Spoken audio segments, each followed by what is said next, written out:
फांसी की सजा मिलती तो हम भारतवर्ष को ये दिखा देना चाहते थे कि केवल आपके सतपुत्रों ने नहीं, सतपुत्रियों ने भी हंसते हंसते फांसी का फंदा चूमा, एक मार्ग दिखा। स्थापित सत्ता जो होती है, स्थापित जो व्यवस्था होती है, उसकी जब भी आप खिलाफत करोगे, जब भी आप उसके विरोध में बोलोगे, तो उसका जो कीमत है, उसका जो दंड है, वो आपको क्या चुकाना पड़ेगा?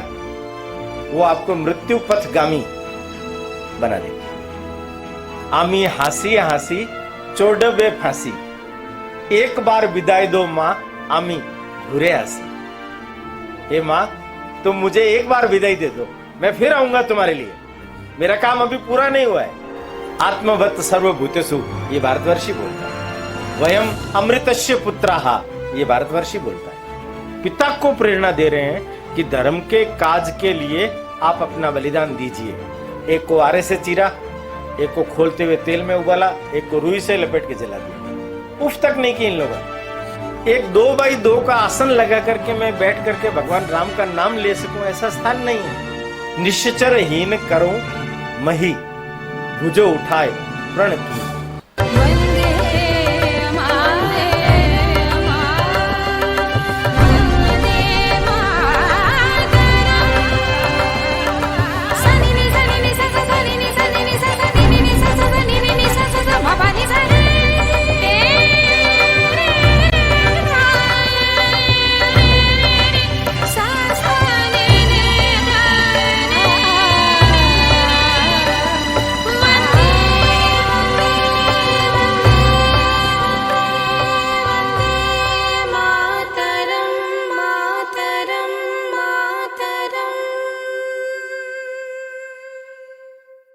समुत्कर्ष पत्रिका के 100वें अंक के विमोचन अवसर पर आयोजित समुत्कर्ष संस्कार माला में आप सभी का स्वागत करता हूं।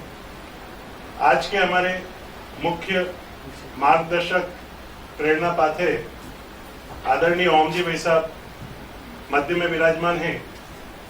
आप 35 वर्षों से राष्ट्रीय स्वयंसेवक संघ के प्रचारक के नाते कार्य कर रहे हैं। हमारे यहाँ उदयपुर में जो प्रताप द्वारो केंद्र है, उसके मुख्य शिल्पी एवं प्रारूपकार हैं। आप हमारे छोटे से निवेदन पर जयपुर से यहाँ पधारे और हमें मार्गदर्शन देंगे, इसके लिए मैं आपका बहुत बहुत आभार व्यक्त करता हूँ।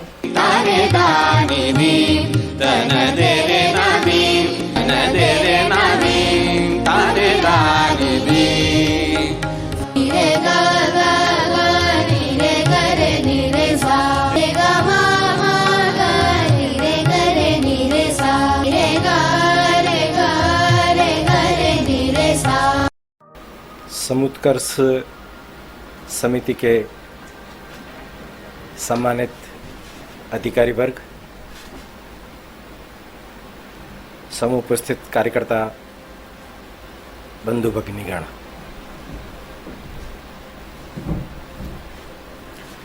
सबसे पहले तो आप सब कार्यकर्ताओं को बहुत बहुत बधाई। आप सब लोगों के पुरुषार्थ से आज यह यात्रा अपने एक गौरवपूर्ण मुकाम पर पहुंची। आज का मुकाम गौरवपूर्ण है। बाल चरित्र विशेषांक, और अगर देखा जाए समाज की स्थिति और देश की स्थिति, विश्व की स्थिति, कई बार देखने में आता है शिक्षण संस्थाएं पहले की तुलना में अधिक बढ़ी है,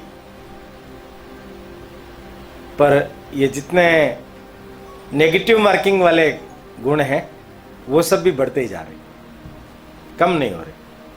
कारण क्या है? कारण एक ही है, चरित्र। एक ही शब्द है, इसका अभाव है, इसकी व्यवस्था नहीं है, इसका सिस्टम नहीं है।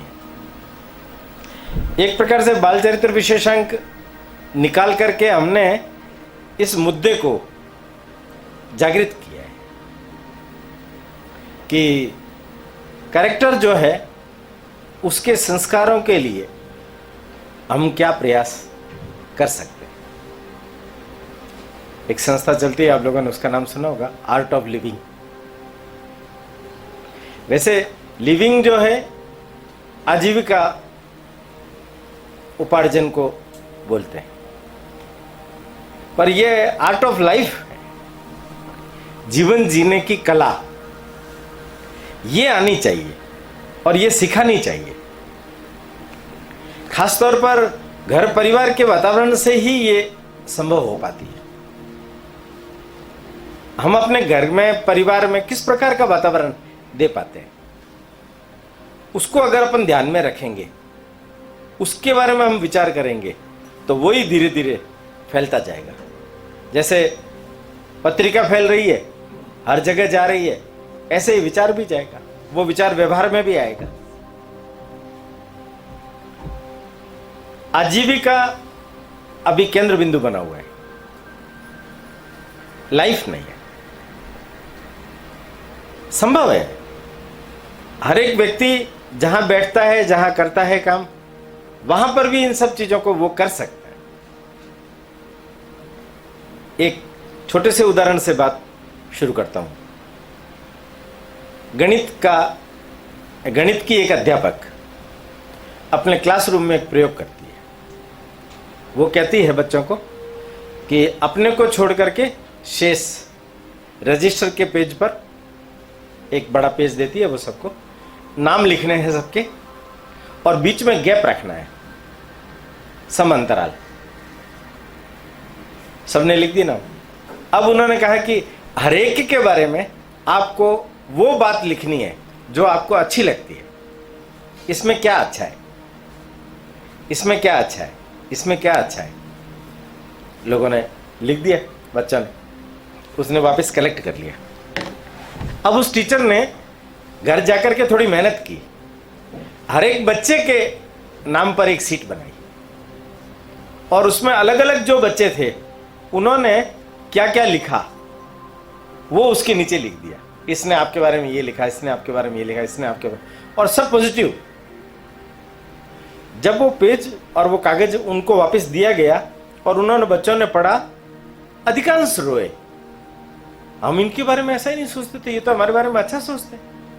अच्छा, मेरे अंदर ये भी है क्या? अच्छा, मेरे अंदर ये गुण भी है क्या? इतने आह्लादित हुए, इतने ही प्रमोदित हुए। उस कागज को उन्होंने एक प्रकार से मोटिवेशनल गाइडलाइन जैसा अपने पास में रख लिया। लोग तो अपने बटुए में भी रखते थे, लोग अपने पास रखते थे। जब भी मन उदास होता था, डिप्रेशन में जाते थे, तब उसको निकाल करके उसको पढ़ते थे। अब वो जो कागज है उनके लिए प्रेरणादायक कागज हो गया। कालखंड बीत गया, लोग अपने काम धंधे में लग गए। उनमें से एक सैनिक बन गया था, कोई दुर्घटना में उसका स्वर्गवास हो गया। वो जब वापस आया तो सारे मित्रगण वो सब आए, और सबसे लेट वहां पहुंचने वालों में वो गणित की टीचर थी। वो सब पहुंचे। सुरेश नाम का वो था सैनिक। उसके माता पिता उसके पास में आए और उन्होंने आकर के उनको बोला कि आप सुरेश की मैथ्स की क्लास टीचर वो हो? उनका हाँ हाँ, कैसे आप पहचानते हैं? आपके बारे में बहुत रेस्पेक्ट था उसका। फिर उन्होंने उसका बटवा निकाला और वो पुर्जा निकाला जिसमें अलग अलग लोगों ने उसके बारे में लिखा था। वो कागज उन्होंने कहा ये हमेशा अपने पास रखता था, और जितने बच्चे थे सब आगे। उन्होंने कहा मैम, हम भी अपने कागज अपने पास में रखते हैं। आप देखिए, गणित के एक टीचर ने एक छोटा सा पॉजिटिव प्रयोग किया। वो प्रयोग उनके जीवन के रूपांतरण में सहायक सिद्ध हो गया। ये चरित्र बहुत बड़ी चीज है, ये पैदा की जाती है। मैं तो हमेशा ये भी मानता आया हूं कि व्यक्ति खाली स्लेट की तरह पैदा नहीं होता, पूरे जन्म भी साथ लेके आता है। कभी कभी बच्चों को आप देखना, बड़े बड़े विचित्र प्रकार के अनुभव आएंगे आपको।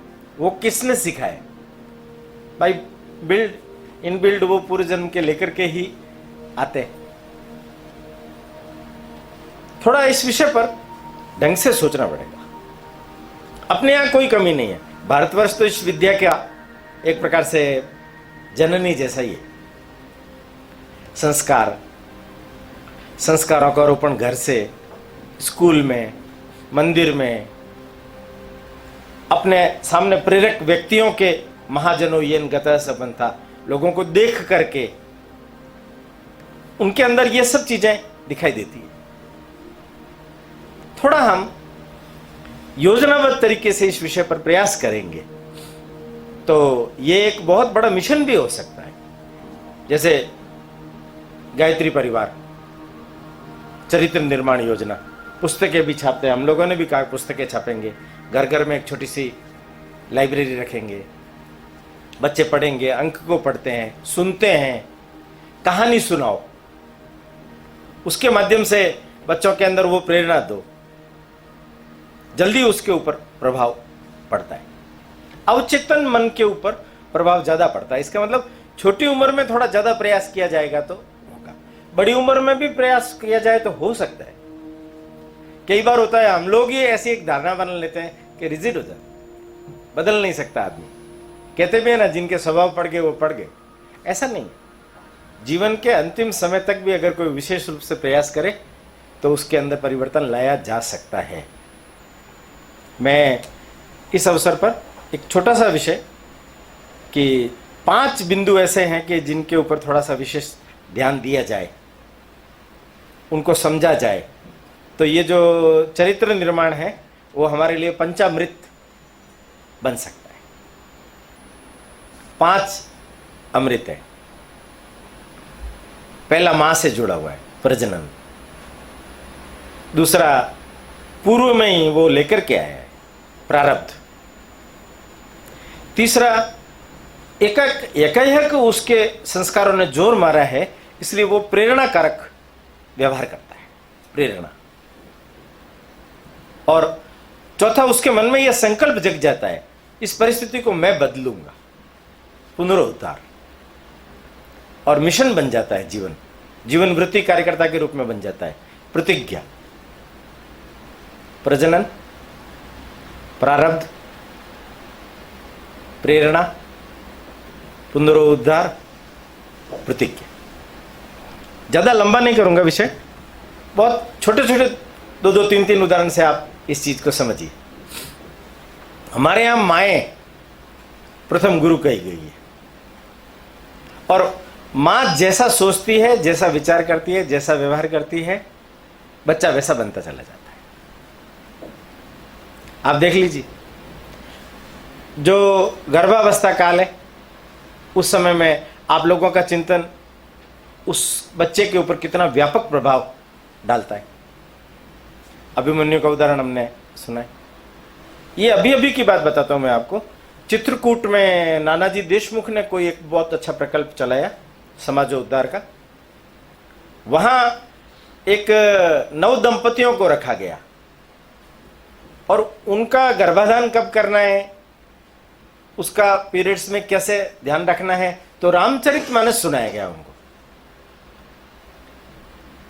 बच्चे हो गए, 3 साल बाद में वो बच्चे रामचरितमानस पूरा कंठस्थ याद है उनको, बोल के सुना रहे, क्योंकि मां के पेट में उन्होंने सीखा। मां के पेट का बहुत महत्व है, इसलिए मां के विचार का बहुत महत्व है, इसलिए मां के खान पान का बहुत महत्व है। प्रजनन, जननी जने तो पुत जन के दाता के सूर, नहीं तो रह जाए बाजड़ी मती गमाजे नूर। ये नूर है, इसको गमाना नहीं। उसकी तुलना में बाज रहना भी माना गया है कि ठीक है चलेगा, पर ध्यान ये रखना है कि संस्कार कैसे दिए जाए। तो अक्सर कर क्या होता है, बच्चे जिद्दी होते हैं।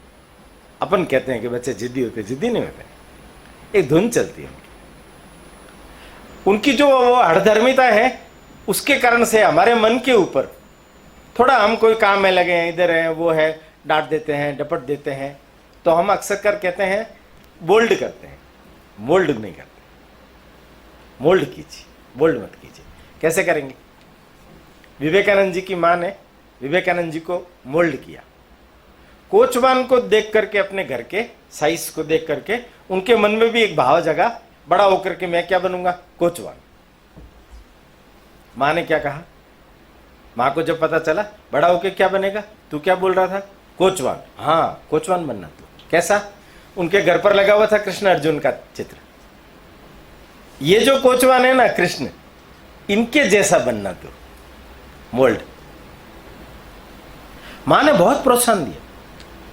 उनके आप पूरी जीवनी पढ़ेंगे, उद्यमकारी थे, भूत की तरह थे, पर मां ने कितना ध्यान रखा होगा उसको एक एक चीज पर। जैसे बच्चों की संगत में पढ़ के गालियां बोलने लग गया, बच्चों की संगत में रह के गालियां बोलने लग गया, तो पिताजी ने उसके कमरे के दरवाजे पर 2 शब्द लिख दिए, बिल्ले मौसाए बड़े हो गए हैं, मां को भी गाली बोलते हैं। अब बिल्ले ने देखा, अच्छा नहीं लगा उसको, मां के पास चला गया, सॉरी। चेंज हो रहा ना।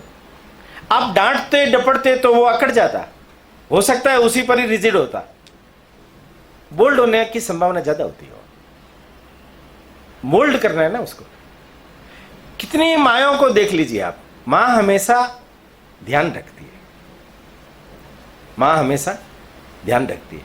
आप देखिए अहिल्याबाई होलकर को, उन्होंने अपने बच्चों को किस तरीके से, माने कठोरता भी अगर करनी पड़ी तो उन्होंने अपने बच्चों के लिए कठोरता भी की है, ऐसी किंवदंती भी आती है। बच्चों की मानसिकता उन्होंने इस तरीके से व्यवस्थित तरीके से बनाई कि बच्चे बड़े होकर के किस रूप में क्या काम करेंगे, उनका क्या उपयोग होना चाहिए, उनको दृष्टि भी दी।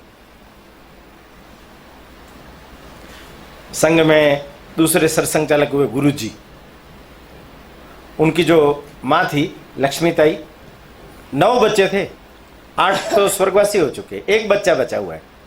अब देखिए वो संस्कार कैसे देती है। ये छोटा माधव कील मार रहा है जमीन पर, तो मां क्या कहती है, अरे बेटा कील मत मार, इसमें भी जान होती है। मां मिट्टी में भी जान होती है। हाँ, ये धरती माता है, भारत माता है। अब अनजाने में उस बालक के मन पर वो भाव और संस्कार पड़ गया कि नहीं? मंदालसा का नाम सुना है ना आपने? 7 पुत्र पैदा हुए, 7 पुत्रों को ऐसी लोरी सुनाई, उन 7 पुत्रों ने बड़े होते ही संन्यास धर्म स्वीकार कर लिया। 8वें बच्चे को दूध नहीं पिलाया, लोरी नहीं सुनाई। क्यों? राजा चाहता था कि एक तो बचा के रख। वो राजकुमार बन गया, वो राजा बना, पर राजा बनने के बाद राजपाट में वो खो गया। तो सबसे बड़ा भाई सुबाहु वो उससे मिलने के लिए आया, जगाने के लिए, और कहा बड़ा लड़का मैं हूं, राज्य के ऊपर अधिकारी मैं हूं, तुम गद्दी छोड़ दो, मैं शासन करूंगा। वो चिपक गया था ना, इसलिए कुल बुलाया। नींद नहीं आई। मां ने जाते हुए व्यवस्था कर दी थी, जब कभी भी ऐसी परिस्थिति हो तो जाग जाए वो, तो उसके ताबीज बांध दिया था। कहा कि जब संकट में पड़ो तो ताबीज निकाल लेना। ताबीज निकाला। ताबीज में लिखा हुआ था, शुद्धोसी बुद्धोसी निरंजनोसी संसार माया परिवर्जितोसी संसार स्वप्न तज मोह निद्रा मंदालसा वाक्य पुत्र मुआज। तुम मंदालसा के पुत्र हो, ये संसार तो स्वप्न है, तुम कहां फंस गए। वो एकदम जागरण हुआ, उसको लगा ये तो बहुत अच्छा काम हुआ। दौड़ा दौड़ा उसी समय गया भाई के पास, धर्मशाला में ठहरा हुआ था कि राजपाट तुम संभालो और मुझे सन्यास की दीक्षा दो। उनका बस मैं तुम्हें जगाने के लिए आया था, मैं तुम्हें जगाने के लिए आया था। देखिए आप, हर जगह पर मां अपने पुत्र का परिपालन जिस तरीके से करती आई है, उस चीज को पुनर्जागृत करना है। वो जितना जागृत होगा उतना ही अधिक परिणाम अच्छा आएगा। सबसे बड़ा उदाहरण आजकल हम देखते हैं तो जीजाबाई, उन्होंने तो जगदंबा के समक्ष जाकर के कह दिया था कि देश की परिस्थिति तुम देख रही हो, इस सारी परिस्थिति में अगर हिंदुओं की कोई रक्षा कर सके ऐसा बच्चा अगर तुम मुझे देती हो तो देना, नहीं तो मेरी बांझ सुनी रखना।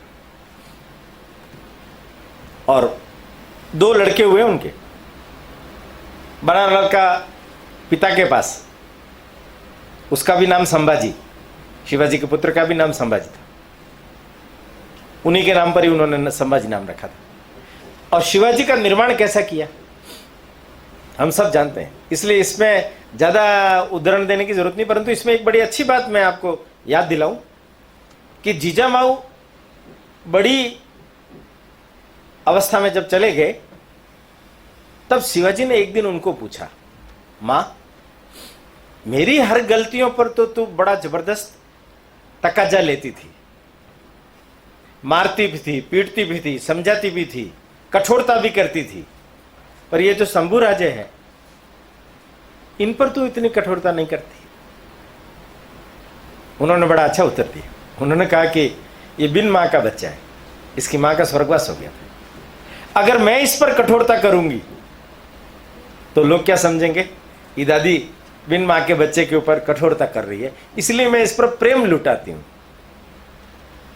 देखिए आप परिणाम, ज्यादा प्रेम लुटाया तो संभाजी के संस्कार थोड़े से लूज हो गए, वो शिवाजी नहीं बन सके, वो शिवाजी की विरासत को संभाल भी नहीं सके। प्रजनन का प्रभाव व्यक्ति के जीवन पर सबसे ज्यादा पड़ता है, इसलिए इसके लिए मां को तैयार करना, मां की मनस्थिति को तैयार करना, घर परिवार का केंद्र बिंदु धुरी वही है, इसलिए उसके ऊपर ही ये सब कुछ निर्भर करता है कि वो बच्चे को कैसा संस्कार दे पाएगी। दूसरा बिंदु प्रारब्ध, बाय बर्थ लेकर के आता है। एक दक्षिण भारत में क्रांतिकारी हुए हैं अलूरी सीताराम राजू। अलूरी सीताराम राजू का एक छोटा उदाहरण मैं आपको बताता हूं। वो 6ठी 7वीं दर्जे में जब आ गए थे तो मां ने उनको एक सवाल पूछा, सवाल गणित का था।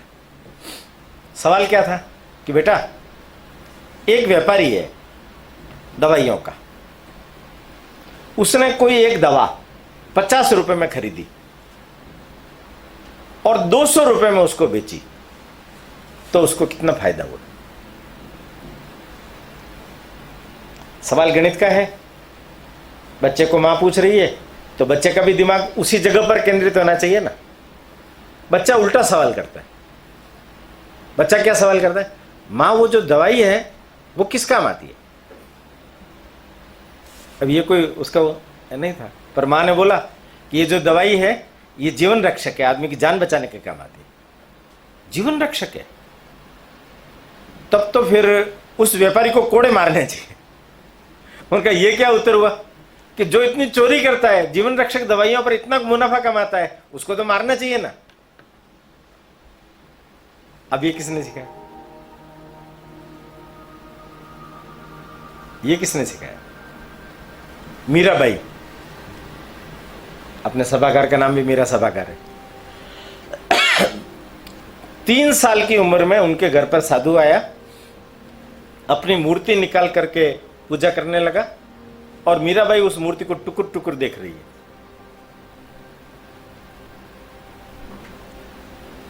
3 दिन रुका वो जब चला गया तो जब गया उस समय उसने जिद की, ये मूर्ति मेरी है, मेरे को दो।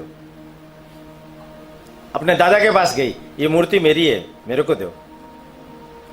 दादा ने कहा बच्चों का हट होता है, टॉफी दिला करके, मन बदला करके, कुछ दूसरी गुड़िया दे करके करवा देंगे। वो साधु तो चला गया, ये लड़की 3 दिन तक बिना खाए पिए इसी पर अड़ी रही कि मुझे वही मूर्ति चाहिए, वो मेरी है। योग ऐसा बना, उस साधु को 3 दिन तक रात में भगवान कृष्ण आए और कहने लगे ये मूर्ति उस बच्ची की है, जाके देखे आ, ये मूर्ति उस बच्ची की है, जाके देखे आ। आप लोग देखते हो ना छोटी सी एक मूर्ति के साथ में मीराबाई को, मेरे तो गिरधर गोपाल दूसरों न कोई, ये वही मूर्ति है। शादी के बाद में भी यहाँ चित्तौड़ साथ लेकर के आई थी। वो मूर्ति बहुत समय तक जम्मू कश्मीर के राजा लेकर के चले गए थे, उनके पास थी, वहां से लेकर के आए।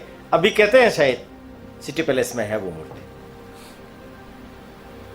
3 साल की बच्ची को कैसे मालूम कि ये मूर्ति मेरी है?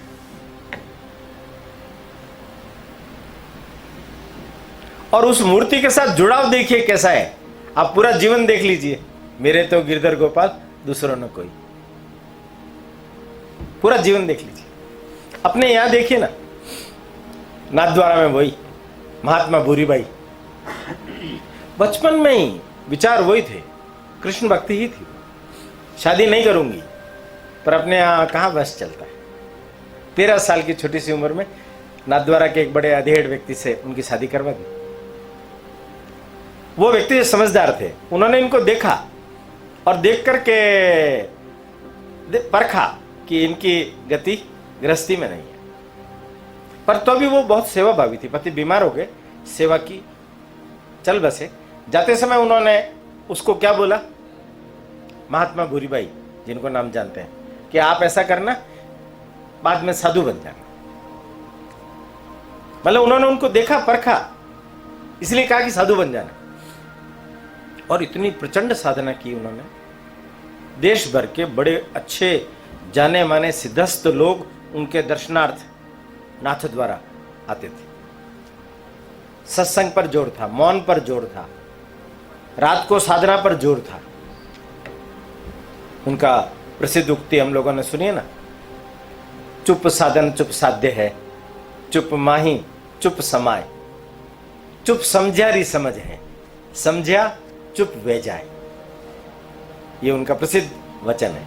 माने जो समझ गया ना, फिर बोलने की जरूरत नहीं है, फिर चुप हो। बहुत पुराना कठोपनिषद का इसमें भी वर्णन है, नचिकेता का उदाहरण। बहुत छोटी सी उम्र का लड़का है, कोई समझ नहीं है। कठोपनिषद में आया ये, उद्दालक ऋषि ने विश्वजीत यज्ञ किया, ये उनके लड़के हैं। तो विश्वजीत यज्ञ जो करता है उसको सब चीजें दान दे देनी पड़ती है। पर ये जो इनके पिताजी थे, थोड़े से चंट थे, होशियार थे, तो इन्होंने क्या किया, जो गाय दूध नहीं देती थी, प्रजनन नहीं कर सकती थी, उन गायों को दे दिया दान, और दुधारू गायों को रख लिया। अब लड़के ने देखा तो उसको लगा नहीं, ये गलत है, ऐसा नहीं होना चाहिए। अब पिता है, पिता को कैसे कहे, क्या कहे? बड़ा भारी होता है ना। बच्चा अपने पिता को कोई बात कहेगा तो पिता मानेंगे क्या? और इतना छोटा बच्चा।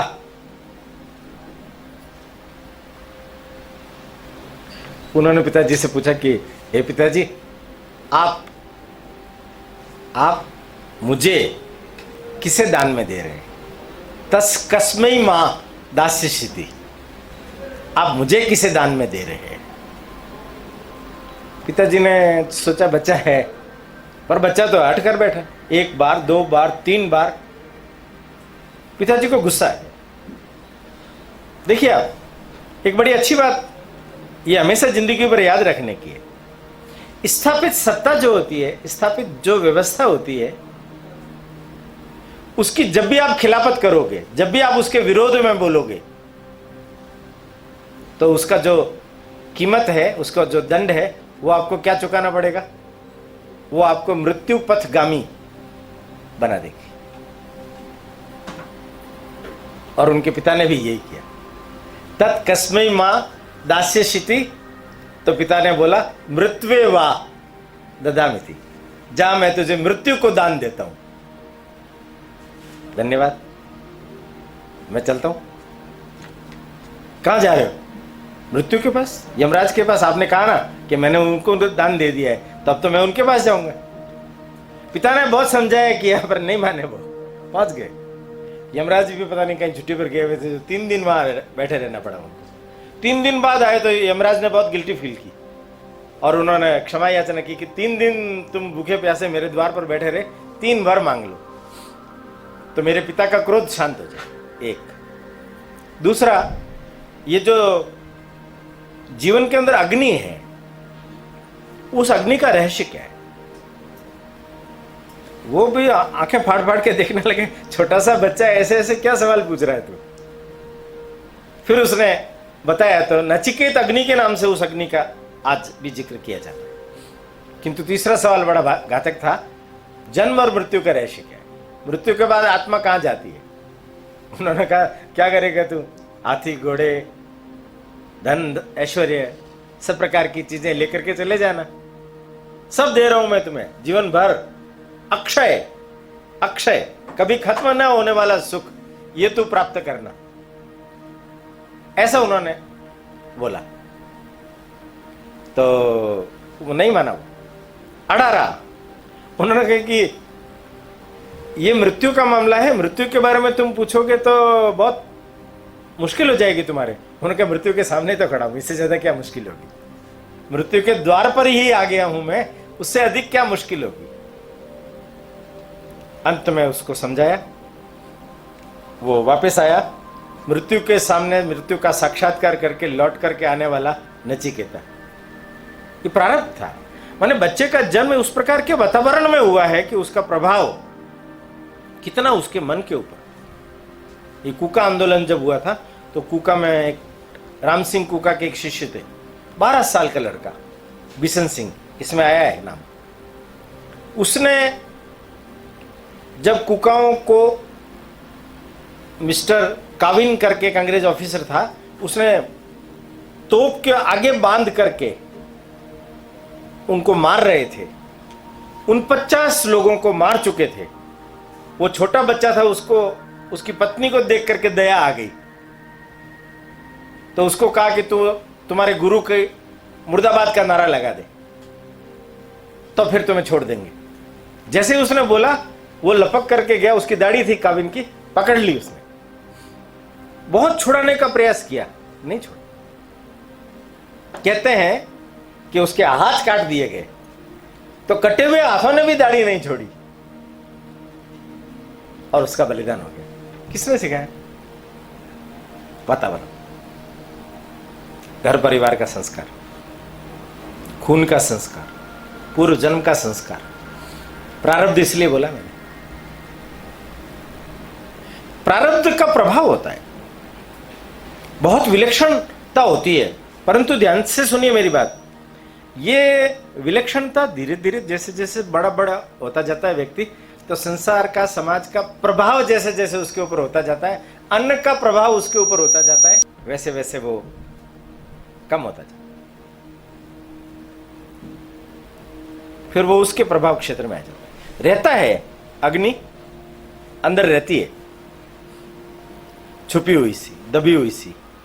हम सब लोगों में भी कितने ही सुप्त गुण होंगे, अवसर पाकर के वो एकदम ऐसे प्रकट होंगे, मैं ऐसा कर सकती हूं, मैं ऐसा कर सकता हूं, ये आपको पता चलेगा। तीसरा, प्रेरणा। सबसे अच्छा एकदम बढ़िया उदाहरण है गुरु गोविंद सिंह जी का। 9 साल की उम्र में उनके पिताजी बैठे हुए थे, कश्मीर से लोग आए, आकर के कहने लगे कि औरंगजेब बहुत अत्याचार कर रहा है, धर्म परिवर्तन भी करा रहा है, क्या करें। उन्होंने ध्यान लगाया और कहा कि किसी एक बड़े व्यक्ति के बलिदान की आवश्यकता है। ये 9 वर्ष का बालक पास में बैठा हुआ है, ये क्या बोलता है, आपसे बड़ा और कौन होगा। उन्होंने आंखें फाड़ के उसकी ओर देखा, तो मैं अगर चला जाऊंगा मेरे बाद फिर तुम्हारी रक्षा कौन करेगा।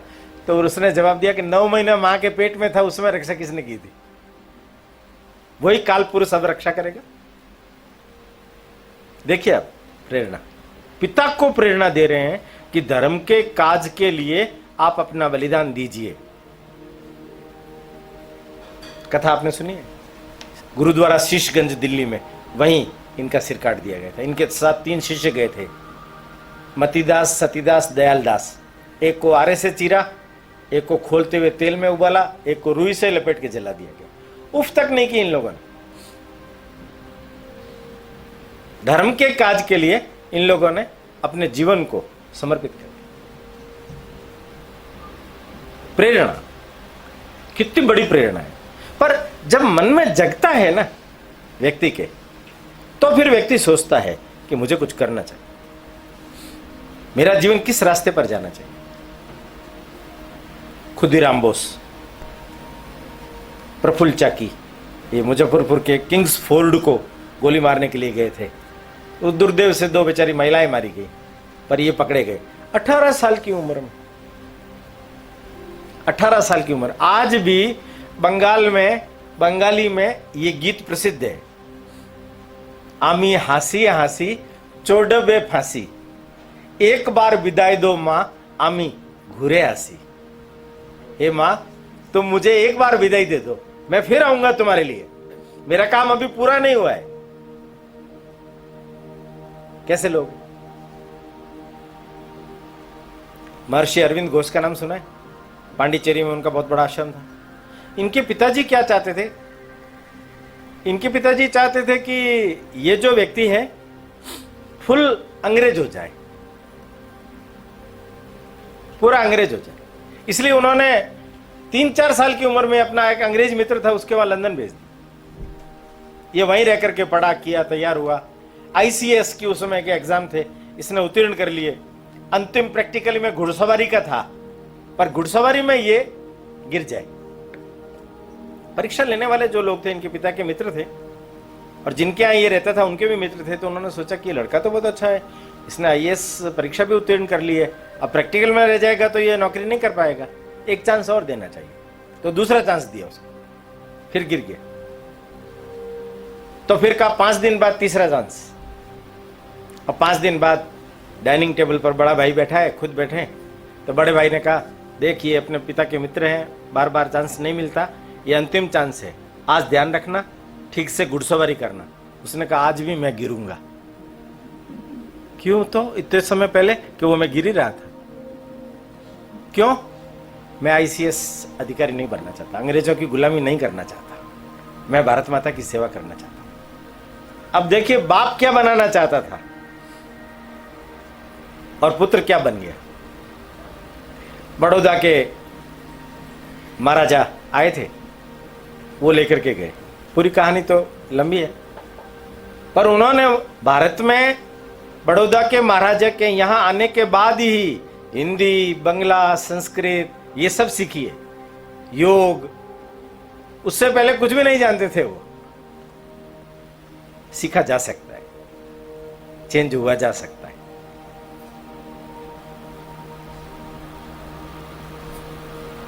प्रेरणा है। उन्होंने अपने पूरे जीवन में, रजनीश का नाम तो आप सब लोगों ने सुना ही है, ओशो। एक जगह पर उन्होंने लिखा है कि जब कभी भी आकाश में जो आवाजें घूम रही है उनका परीक्षण करने की मशीनें इजाद हो जाएगी, विज्ञान इतना प्रगति कर लेगा, तब आपको मालूम पड़ेगा कि महर्षि अरविंद ने पांडिचेरी में जो मौन साधना की है, उस मौन साधना के माध्यम से उन्होंने इस देश में क्रांतिकारी ज्वाला पैदा की। क्रांतिकारियों के मन में बैठ करके उन्हें प्रेरणा दी है, ऐसा उन्होंने बोला। मैंने ऐसा बड़ा साधक और ऐसा बड़ा व्यक्ति ये हुआ है। बहुत विलक्षणता है इनके पूरे जीवन में, इनके जीवन के साथियों में, अनेक लोगों में, पर एक जीवन में प्रेरणा इन्होंने दी। अपने यहां देखिए ना, मेवाड़ में बैठे हैं गोरा बादल। बादल तो छोटा ही है, चाचा भतीजा। उस विकट परिस्थिति में वो कहता है मैं बुआ की तरह दिखता हूं तो मैं बन जाऊंगा पद्मिनी। वो 700 डोले सजाए, युद्ध हुआ, दर्दन सिंह को छुड़ा करके लाए, गोरा बादल का बलिदान हो गया। भोई खेड़ा, आप चित्तौड़ में जाएंगे तो वहां अभी अवशेष है खेतों में, वहां गोरा बादल की छतरियां भी बनी हुई है। माने प्रेरणा जो है ना, जब व्यक्ति बच्चे को लगेगी, वो उसके पीछे उसके चरित्र को, उसके संस्कारों को ही निरूपित करती है, अन्यथा नहीं लगती है। चौथा, पुनरुद्धार। अंबेडकर जी का नाम तो सबने सुना ही। अभी 14 अप्रैल जोर शोर से जयंती समारोह मनाया जाएगा। आप देखिए, ये जो बालक है महार है, ये ऐसे घर में पैदा हुआ है कि जहां आगे बढ़ने की, पनपने की कोई चांस ही नहीं। एक छोटा सा कमरा है, मां की छोटे से उम्र में मृत्यु हो गई। छोटे से कमरे में पिता और पुत्र शिफ्टिंग में सोते हैं, करते हैं, रोड लाइट्स से पढ़ते हैं, और बचपन में कितना कष्ट सहन करना पड़ता है बारिश से बचने के लिए। किसी घर के अहाते में जहां बकरियां बंधी हुई थी खड़े हो गए, तो घर वालों ने पूछा कौन है तू? महार, चल भाग यहां से, हमारी बकरियों को। बकरियां कैसे अछूत हो जाती? आदमी तो होता है मनुष्य। हम लोग भी जब छोटे थे तो शाखा में जाते थे, तो वापस घर आते थे तो माँ सोने से पानी करके पहले डालती थी अछूत होके आगे। हम भी सोचते थे कहां से हो रहे हैं, कैसे हो रहे हैं अछूत। माने कैसी विकट परिस्थितियां, और जीवन भर बनी रही। वो व्यक्ति अर्थशास्त्र का जानकार, संविधान का जानकार, बैरिस्टर बनकर के आया, इतनी ऊंची पढ़ाई की उसने, अपनी प्रतिभा को उन्होंने विकसित किया। संस्कृत पढ़ने की इच्छा थी, नहीं पढ़ाएंगे, क्यों? अछूत हो। माने ये मैं विषय इसलिए भी चला रहा हूं कि समाज के अंदर ये जो इस प्रकार की प्रतिभाएं कहां कोई जाति देख करके थोड़ी पैदा होती है।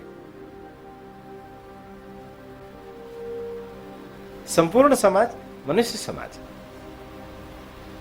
आत्मवत सर्वभूतेषु, ये भारतवर्षी बोलता है। वयम अमृतस्य पुत्राः, ये भारतवर्षी बोलता है, दूसरा कोई नहीं बोलता। हमारे यहां समानता, समता, ये सब है, पर ये विभेद खड़े हो गए। कालांतर के बाद में भी ये चीजें ऐसी इस तरीके से खड़ी हो गई।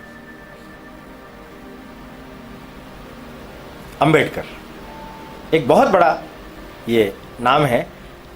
समर्थ गुरु रामदास, शिवाजी महाराज के जो गुरु थे, छोटी उम्र के अंदर घर के अंदर बैठ करके कमरे में ध्यान लगाते हैं। मां पूछती है तो क्या बोलते हैं वो बोलते हैं मैं सारे विश्व का विचार कर रहा हूं। इतना छोटा सा बच्चा विश्व का विचार कर रहा है। मां को लगा कुछ भूत प्रेत लग गए हैं, इसको झाड़ा लगवाओ। झाड़ा लगाने वाले इधर उधर के लोगों ने कह दिया कि ये सब निकल जाएगा, ये काम कर दो, इसके पीछे पूछड़ डाल दो। पूछड़ समझते ही हो, शादी कर दो, उसमें लग जाएगा, सब भूल जाएगा। तो मां ने कहा तुम्हारा हाथ ला, इधर सिर पर रखाया, प्रतिज्ञा ले मेरे सामने, शुभ मंगल सावधान, तुम्हारी शादी के वचन ये मुझे सुनाएगा। बेटन का ठीक है, सुना दो। फटाफट इधर उधर लड़की देखी गई, मौका आ गया। महाराष्ट्रीयन परिवारों का किसी को अनुभव हो तो ऐसा होता है, सामने पर्दा डाल देते हैं, उधर पत्नी इधर पति। पंडित जी बोलते हैं शुभ मंगल सावधान, 3 बार बोलते हैं। मैंने एक बार सावधान कर रहे हैं आपको कि नए गृहस्थ उत्तरदायित्व पर आप जा रहे हैं। तो इसने 3 बार जैसे सुनाया, माँ को वचन दिया था वो पूरा हो गया, वहीं से ही उल्टा हुआ और भाग गया। एक हनुमान जी के मंदिर में जाकर के पूरा सिंदूर अपने शरीर पर लेपन कर दिया, वहीं रहा वो। बाद में गोदावरी नदी के तट पर पंचवटी जहां भगवान रहे, उसी जगह पर उन्होंने 12 वर्ष साधना की। वो व्यक्ति ऐसे हैं, समाज की परिस्थिति को ध्यान में रख करके वो एक बात बोलते हैं कि एक 2x2 का आसन लगा करके मैं बैठ करके भगवान राम का नाम ले सकूं, ऐसा स्थान नहीं है। उस व्यक्ति ने 1100 अखाड़े तैयार किए, उनके वहां महंत बनाए, उन लोगों को प्रशिक्षण दिया। वही लोग शिवाजी महाराज के हस्तक बन करके इस पूरे स्वतंत्र अभियान में सहायक सिद्ध हुए। पुनरुद्धार। अंबेडकर जी ऐसी सारी परिस्थिति में हो जाने के बाद में भी उन्होंने अंतिम समय में बौद्ध धर्म स्वीकार किया। मुसलमान ईसाई नहीं बने। जिन्ना भी गए हैं, पादरी भी गए उनके पास मिलने के लिए, क्योंकि उनके अनुयायी बहुत। वो कहते हैं हिंदू समाज ने मुझे कष्ट जरूर दिया है, पर मैं हिंदू समाज को कष्ट नहीं दे सकता। समाज का पुनरुद्धार करूंगा, दलितों को जगाऊंगा, शिक्षित करूंगा, संस्कारित करूंगा, और देश के लिए, समाज के लिए कुछ काम करने के लिए उन्हें प्रवृत्त करूंगा। पुनरुद्धार सबसे अच्छा उदाहरण है भगवान राम का। विश्वामित्र जब लेकर के गए,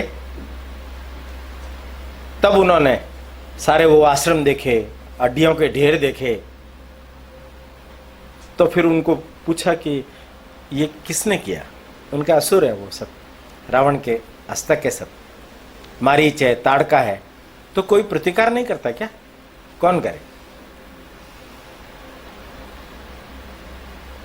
तो उनका तो फिर मैं करूंगा ये काम, उनका तुम अभी बोल रहे हो मैं करूंगा ये काम, वहां जाओगे राजपाट हो जाएगा, तुम्हारा तिलक हो जाएगा, क्या करोगे? उनका नहीं, हम 4 भाई हैं, मैं राजा नहीं बनूंगा तो क्या वो लक्ष्मण बन जाएगा, भरत बन जाएगा, शत्रुघ्न बन जाएगा, पर मैं मेरे जीवन का लक्ष्य एक ही तय करता हूं, निश्चर हीन करूं मही, भुजो उठाए प्रण कीन। देखिए आप गौर कीजिए इस पंक्ति पर, निश्चर हीन करूं मही, मही मतलब पृथ्वी। वो ये नहीं कह रहे कि आपके आश्रम को ही मैं ठीक करूंगा, पूरी पृथ्वी पर से निशाचरों को मैं मुक्त कर दूंगा। ये मेरे जीवन का लक्ष्य है, ये मेरे जीवन का लक्ष्य है, इसलिए मैं राजा नहीं बनूंगा। ये स्पष्ट था उनको, ये स्पष्ट था उनको। आप देखिए, कभी सोचने के लिए विचार कीजिए कि केके ने 14 वर्ष का ही वनवास क्यों मांगा? क्या है कनेक्शन 14 वर्ष का? भरत के पांव जम जाएंगे तब तक यूं, ये सोचा हुआ होगा कि भाई राम जी जाएंगे, आश्रमों में जाएंगे, हर आश्रम को निश्चर विहीन करेंगे, आश्रम के लोगों को संगठित करेंगे, वो लोग इनका साथ देंगे, तब रावण जैसी महाशक्ति के खिलाफ, एक बहुत बड़े आतंकवाद के खिलाफ युद्ध होगा, पुनरोद्धार। केवल ये बड़े बड़े नाम मैंने आपको गिनाए हैं पुनरोद्धार में, ऐसा नहीं है, पहले भी मैंने कभी सुनाया होगा। मैं छोटा सा एक दृष्टांत देता हूं। 7वें दर्जे में पढ़ने वाली शांति और सुनीति, अपने महिला वाला वो जो है उसमें है ये कथानक। त्रिपुरा, उस समय बंगाल था, पूर्वी बंगाल, वहां का कलेक्टर जॉर्ज स्टीवेंस, उसने क्रांतिकारियों को बहुत मारा, पर क्रांतिकारियों में भी उसके प्रति क्षोभ था, तो वो डर गया था, इसलिए वो अपने बंगले में बंद ही रहता था, परिंदा भी पर नहीं मार सकता था, ऐसी स्थिति में रहता था। अब कौन जाए? नियम भी बना दिया, 15 साल से लगा करके 45 साल तक परिचय पत्र हो तो ही बाहर निकल सकते हो, तो कोई भी रिस्क नहीं ले सकता, पकड़ा जाता। तो ये जो छोटी बच्चियां हैं 13 साल 14 साल की उम्र की, इन्होंने बीड़ा उठाया, योजना बनाई, उनके द्वार पर पहुंचे, बाहर द्वारपाल को बोला कि हम कलेक्टर से मिलना चाहते हैं, क्या काम है?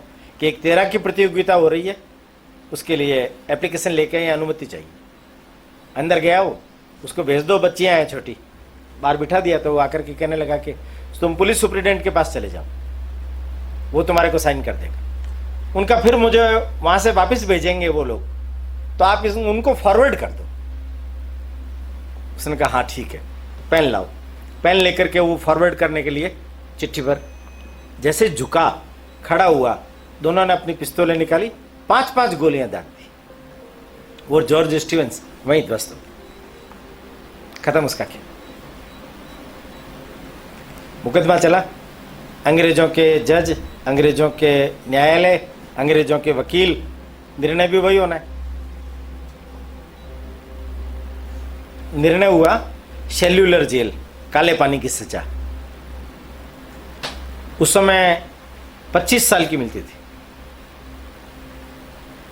उस समय 25 साल की मिलती थी। सजा काट करके कम करके थोड़ा और 15-16 साल में वो दिन रात काउंट करके कम कर देते थे। ये बच्चियां दोनों वहां रोने लग गई, बच्चियां दोनों रोने लग गई। लोग कहने लगे कि रो रही हो तुम, तो इतना बड़ा कारनामा किया ही क्यों, मत करती तुम। वो जो जवाब देती है ना, वो सुनिए, वो जवाब देती है, हम इसलिए नहीं रो रही, हम तो इसलिए रो रही हैं कि हमें फांसी की सजा नहीं मिली,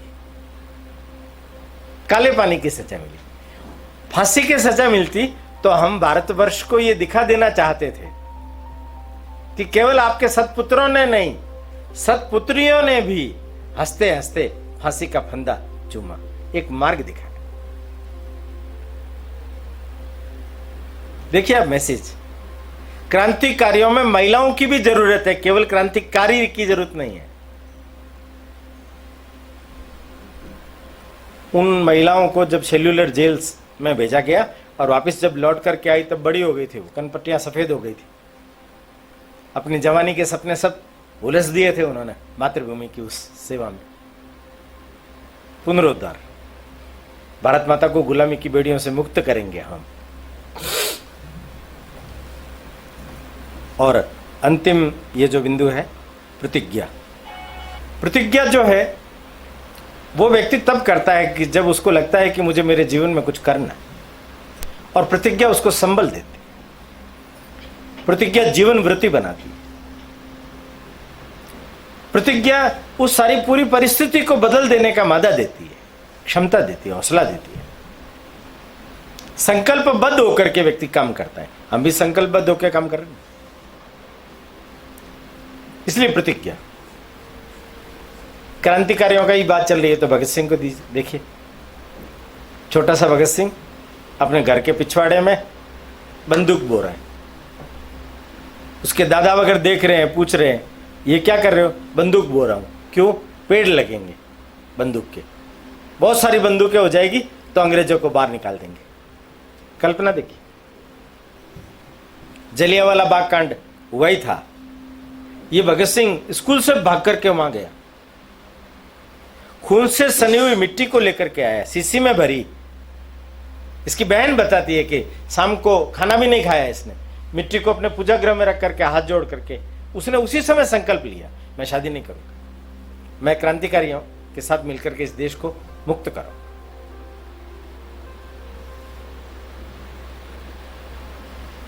जीवन को एक निश्चित आकार देने की दिशा में भगत सिंह ने कदम बढ़ाए। एक प्राचीन उपाख्यान इसके अंदर भी है, महाभारत के वन पर्व का है, अष्टावक्र की कथा। अब देखिए बड़ी स्पेशल है कथा, माने ये भारतवर्ष ही है शायद कि जिसको ये भगवान ने देन दी दिखती है कि जहां बच्चा अपने मां की पेट में है और वहां सोचने लग जाता है, विचार करने लग जाता है, चिंतन करने लग जाता है।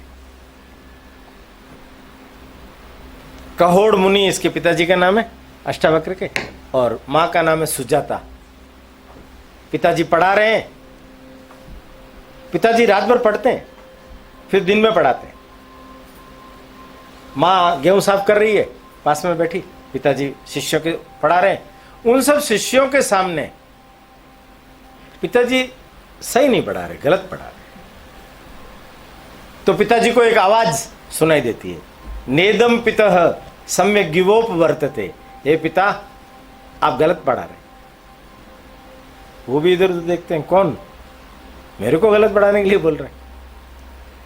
फिर नजर जाती है अपनी पत्नी पर, पेट में से बच्चा बोल रहा है, पिता मैं आपसे ही सुन सुन करके बड़ा हुआ हूं, इसलिए मैं आपको अभी पढ़ाते हुए देख करके कह रहा हूं कि आप सही नहीं पढ़ा रहे।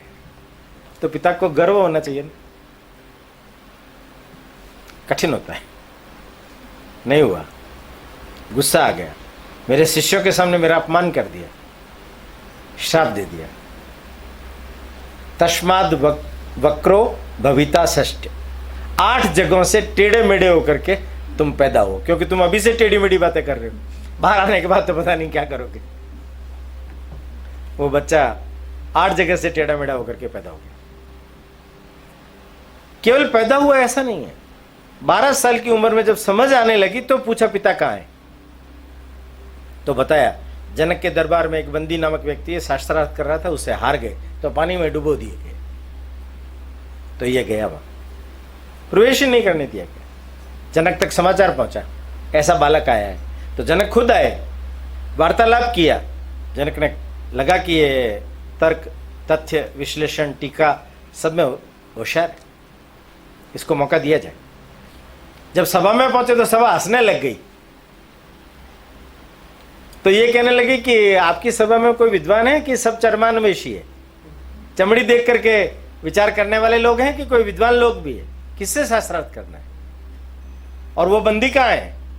फिर बंदी को लेके आए, उनसे शास्त्रार्थ हुआ, बंदी हार गया। तो नियम वही था, जो हारेगा उसको पानी में डुबो दिया जाएगा। तो बंदी ने हाथ जोड़ के कहा, मैं वरुण का पुत्र हूं बंदी, मेरे पिता एक यज्ञ कर रहे थे, वहां ब्राह्मण चाहिए थे, इसलिए हमने ये योजना बनाई। वो सब यज्ञ पूरा हो गया है, वो सब लोग आ रहे हैं। तो सब आ गए, सब ऋषियों ने इसको, इसकी विद्वता को देख करके आशीर्वाद दिया कि समंगा नदी में जाकर के तुम स्नान करो और तुम्हारा शरीर स्वस्थ हो जाएगा। उसने समंगा में स्नान किया, शरीर के 8 वक्र दूर हो गए। अपने पूरे जीवन में वो बच्चा पैदा होने के बाद ये नहीं बोलता है कि मेरे पिता के श्राप से मैं विकलांग हुआ हूं। ये विकलांगता अभिशाप नहीं। ज्ञान के क्षेत्र में शरीर विकलांगता कोई महत्व ही नहीं रखती। इतना वो उद्भट व्यक्ति था, अष्टावक्र। और एक अंतिम जो नाम लूंगा मैं, वो संघ के संस्थापक डॉक्टर हेडगेवार के। एकदम निर्धन परिवार में पैदा हुए, बचपन में माता पिता का स्वर्गवास हो, पर संस्कार कैसे प्रबल और प्रचंड थे कि बचपन में ही विक्टोरिया के 60वें राज्यारोहण का उत्सव मनाया जा रहा था। तो मिठाइयाँ खाने में बच्चों को कितना बड़ा शौक रहता है। उन्होंने मिठाई खाई नहीं, दोनों फेंक दिया। गुलामी का प्रतीक है ये, मैं मिठाई नहीं खाऊंगा। अपने स्कूल के बच्चों को वंदे मातरम के पक्ष में खड़ा करके इंस्पेक्टर जब निरीक्षण करने के लिए आए तो हर कक्षा में उनका स्वागत वंदे मातरम से हुआ।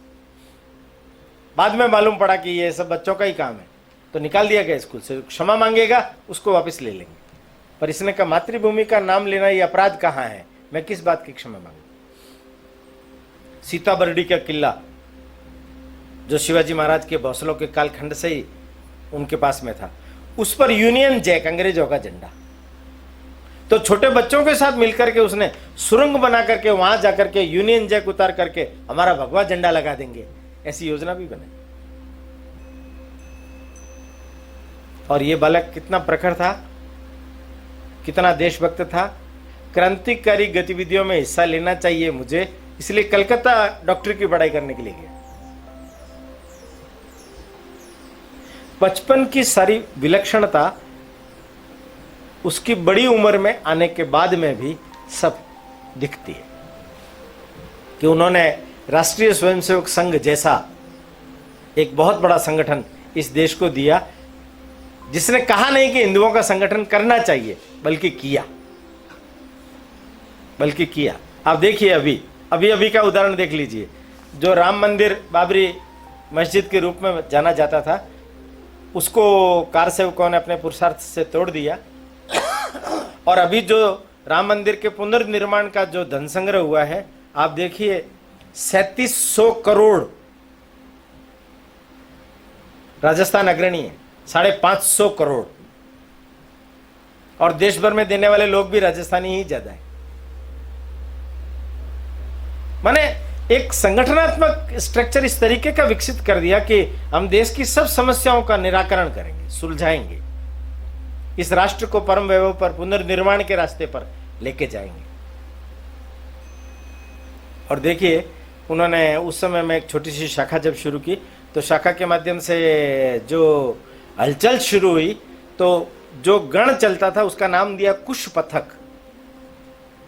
उसके जितने बच्चे थे 25 के 25, उनमें से किसी ने शादी नहीं की, किसी ने घरगृहस्थी नहीं बसाई, उनको देख करके, क्योंकि उन्होंने भी शादी नहीं की थी और घरगृहस्थी नहीं की। देश का काम यही हमारे जीवन का कार्य। एक छोटा अंतिम उदाहरण है ये। उनकी मृत्यु हो गई। मृत्यु के बाद में